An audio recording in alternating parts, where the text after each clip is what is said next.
वो देखिए डॉक्टर साहब, ठंडी में खांसी आती थी ये तो ठीक है, लेकिन साला गर्मी में भी खांसी आ रही है।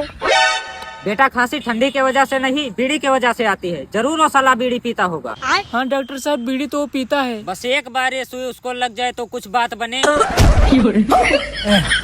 डॉक्टर साहब नमस्ते। हट साला, नमस्ते बाद में करना। अबे रुक जा भाई, थोड़ा देर शांत हो जाए यार। ये बता, बीड़ी पीता है? ठंड लगती है तो साला टोपी क्यों लगा रखा है? निकाल इसको। ये क्या है बे?